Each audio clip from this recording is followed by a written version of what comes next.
Finally 45 દિવસના લાંબા break પછી ફરી એક વખત ક્રિકેટની સિઝન પાછી આવી ગઈ છે. ભારત અને બાંગ્લાદેશ વચ્ચે ટેસ્ટ સિરીઝની શરૂઆત થઈ ગઈ છે. પહેલી જ મેચમાં શુભમન ગિલ 0 રન ઉપર આઉટ થઈ જાય છે. વિરાટ કોહલી પણ ઓફ સાઇડની બહાર જતા બોલને અડવામાં આઉટ થઈ જાય છે અને કેપ્ટન રોહિત શર્મા પણ 6 રનના સ્કોર ઉપર આઉટ થઈ જાય છે. એક સમયે ભારતની ટીમ 34 રનના સ્કોર ઉપર 3 વિકેટ ગુમાવી દે છે, પરંતુ પહેલા દિવસની રમતના અંતે ભારતની ટીમનો સ્કોર 350 રન કરતા પણ વધારે થઈ જાય છે. પોતાના હોમ ગ્રાઉન્ડ ઉપર રવિચંદ્રન અશ્વિનની જોરદાર સેન્ચુરી જોવા મળે છે, તો આપણા બાપુ ગુજરાતના રવિન્દ્ર જાડેજાની પણ ચેન્નઈમાં તલવારબાજી જોવા મળી જાય છે. કોણ રહ્યા આજના દિવસના ભારતના હીરો? રિષભ પંતનું કાઉન્ટર અટેક કેવું રહ્યું અને બાંગ્લાદેશ માટે સૌથી વધારે વિકેટો કોણે લીધી? શું થયું પહેલા દિવસની રમતમાં? ચાલો જાણીએ બધું જ આ વિડીયોમાં આગળ વધીએ પહેલા જો તમે આ ચેનલને સબસ્ક્રાઇબ ના કરી હોય તો પ્લીઝ ફટાફટ સબસ્ક્રાઇબ કરી દો, કારણ કે હું ક્રિકેટને લગતા આવા જ ઇન્ટરેસ્ટિંગ વિડીયોઝ ગુજરાતી ભાષામાં રેગ્યુલરલી લઈને આવતો રહું છું. હેલો ફ્રેન્ડ્સ, મારું નામ ઈશાન જોશી છે અને તમે જોઈ રહ્યા છો ગુજરાતની એકમાત્ર એવી યુટ્યુબ ચેનલ કે જ્યાં આપણે ક્રિકેટને લગતી તમામ વાતો ગુજરાતી ભાષામાં કરીએ છીએ. ભારત અને બાંગ્લાદેશ વચ્ચે 2 મેચની ટેસ્ટ સિરીઝની પહેલી મેચ આજથી ચેન્નઈ ખાતે શરૂ થઈ ગઈ છે. સૌથી પહેલા જો આપણે હવે ટોસની વાત કરીએ તો બાંગ્લાદેશની ટીમે ટોસ જીતીને ભારતને પહેલા બેટિંગ કરવાનું આમંત્રણ આપ્યું હતું. પહેલી ટેસ્ટ માટે ભારતીય ટીમની જો પ્લેઇંગ 11 ની વાત કરીએ તો મેં જે પ્રમાણેની રીલ બનાવી હતી, ઓલમોસ્ટ એ જ ટીમ ભારતે આજે પ્લેઇંગ 11 માં ઉતારી હતી. ફક્ત એક જ મોટો ચેન્જ જોવા મળ્યો હતો કે જેમાં કુલદીપ યાદવને બદલે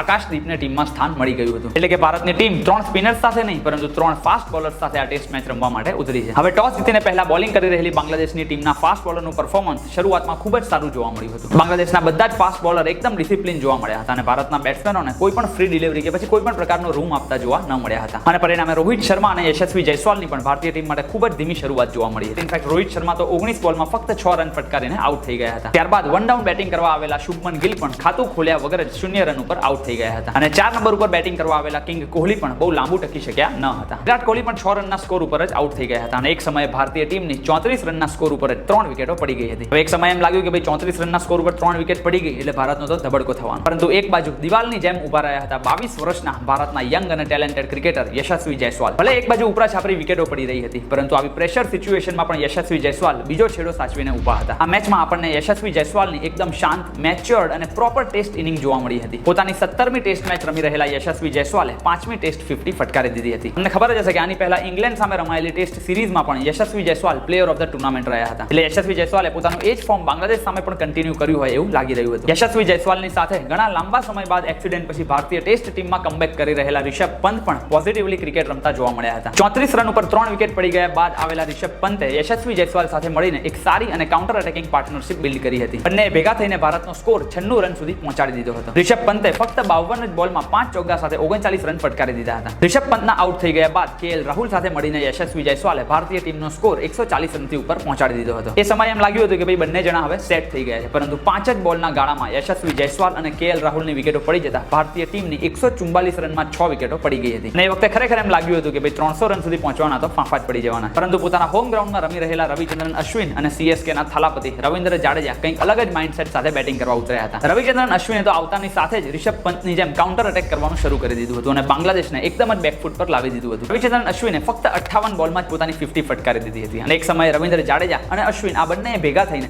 ફક્ત 114 બોલમાં 100 રનની પાર્ટનરશિપ પણ કરી નાખી હતી. હવે અશ્વિને 50 કમ્પ્લીટ કરી હોય તો રવિન્દ્ર જાડેજા થોડા પાછળ રહેવાના હતા. રવિન્દ્ર જાડેજાએ પણ પોતાની 50 ફટકારીને ચેન્નઈમાં પોતાનું આઇકોનિક સ્વોર્ડ સેલિબ્રેશન એટલે કે તલવારબાજી કરી હતી. એક સમયે શરૂઆતમાં ભારતીય બેટ્સમેનોને મુશ્કેલીમાં મૂકી દેનારા બાંગ્લાદેશના બોલર પણ એકદમ જ ક્લુલેસ થઈ ગયા હતા અને કોઈ પણ બોલર ઇફેક્ટિવ સાબિત ન થઈ રહ્યો હતો. અને જોતામાં રવિચંદ્રન અશ્વિન ફક્ત 108 જ બોલમાં પોતાની 6ઠ્ઠી ટેસ્ટ સેન્ચુરી ફટકારી દે છે. પોતાના હોમ ગ્રાઉન્ડ ચેન્નઈમાં રવિચંદ્રન અશ્વિનની આ બીજી ટેસ્ટ સેન્ચુરી હતી. પહેલા દિવસની રમત પતી ત્યારે ભારતીય ટીમનો સ્કોર 339 રન થઈ ગયો હતો. રવિન્દ્ર જાડેજા 86 રન ઉપર અણનમ રમી રહ્યા છે. રવિચંદ્રન અશ્વિન પણ 102 રન ઉપર નોટ આઉટ રમી રહ્યા છે. ભારતીય ટીમના આ બંને ઓલરાઉન્ડરે ભેગા થઈને 227 બોલમાં 195 રનની પાર્ટનરશિપ કરી નાખી હતી. અને એટલે જ એક સમયે ભલે ભારતીય ટીમની 34 રન ઉપર 3 વિકેટ પડી ગઈ હતી, પરંતુ દિવસની રમતના અંતે ભારતીય ટીમનો સ્કોર 339 રન ઉપર 6 વિકેટ થઈ ગયો હતો. આવતીકાલે સવારે 9:30 વાગ્યાથી બીજા દિવસની રમત શરૂ થવાની છે. આઈ રિયલી હોપ કે રવિચંદ્રન અશ્વિન અને જાડેજા મળીને ભારતીય ટીમના સ્કોરને 400 રનથી પણ ઉપર પહોંચાડી દે. આજનો આ વિડીયો કેવો લાગ્યો અને તમારે પણ રેગ્યુલરલી જો આ પ્રકારના વિડીયોઝ જોવા હોય તો પ્લીઝ મને નીચે કોમેન્ટ કરીને ખાસ જણાવજો. જો હજી સુધી આ વિડીયોને જોઈ રહ્યા હોય તો પ્લીઝ આ વિડીયોને લાઈક કરવાનું ના ભૂલતા અને તમારા દરેક ગુજરાતી મિત્રો સુધી એને શેર કરવાનું પણ બિલકુલ ના ભૂલતા. મળીએ છીએ આપણે ફરી એક વખત આવા જ ઇન્ટરેસ્ટિંગ વિડીયો સાથે. ત્યાં સુધી આવજો.